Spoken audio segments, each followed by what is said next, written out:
Well, hey there, bud. I could have sworn the old Craigslist list in there said this bad boy is in mint condition. No body rust, no surface rust. Looky here. Look at this, look at that. Yeah, sure. Yeah, look at this. You know, when I see a car like this, first thing I do is I say, would you look at this?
Department, Brax Builds, whatever you want to call it. Welcome back, everybody. Show you what we got going on over here. Just finished putting the floor in for the first time. Not finished yet. I'm gonna go around, finish up the welds. I got a couple like spot welds around the edges, and then tried to fill in as many of the gaps as I could. So that's looking good. It's gonna be pretty solid. Got the little international logo bead rolled in there. I don't know if you can see that. There's the I and the H. It's kind of a fun detail. It'll get covered up anyways, but from the underside it'll look kind of cool. Next thing we're gonna do is mess with the steering box. I've done tons of humming and hawing about it, trying to figure out what steering box I wanted to use. I was thinking of using a reverse arm setup. Hello? I don't know what's going on. Yeah, when does it due?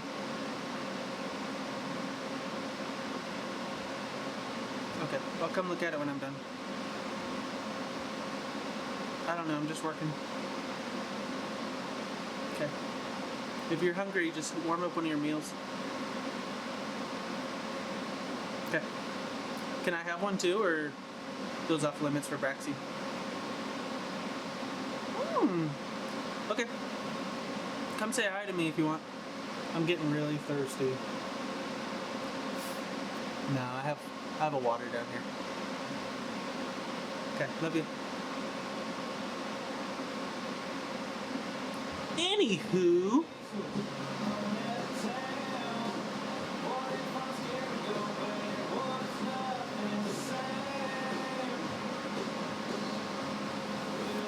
working on the steering box. Shit.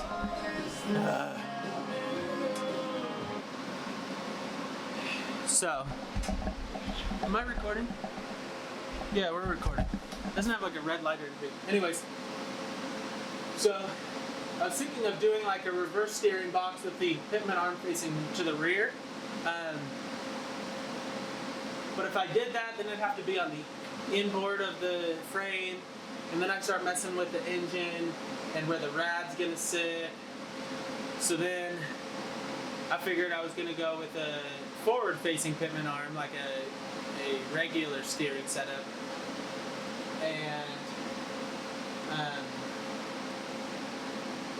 I was looking at some more like modern, low-profile units, trying to find something small but still strong, and just kept going back and forth, and I ended up settling on one that would work great, and then I realized that like my Scout 2 power steering box I have is going to be pretty much the same size.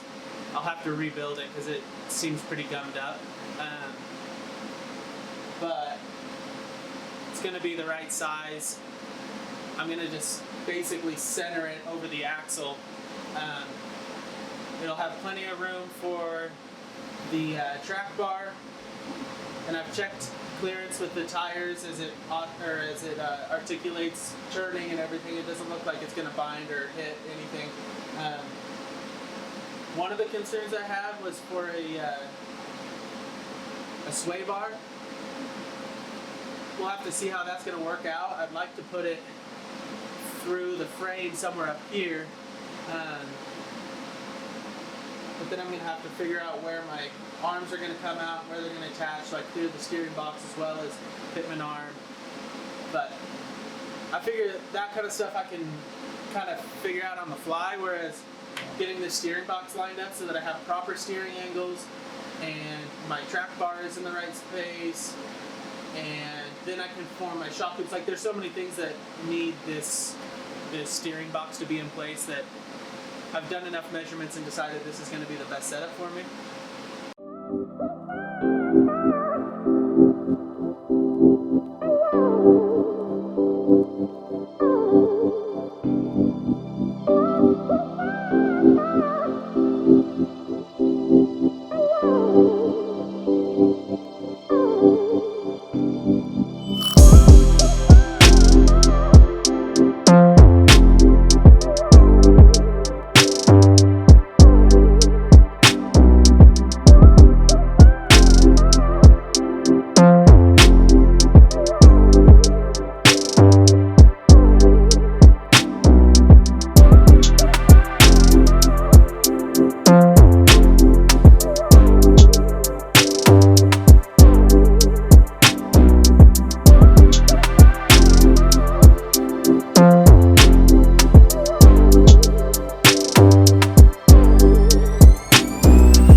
This is Brax with the Brax Experiment. Thank you for watching.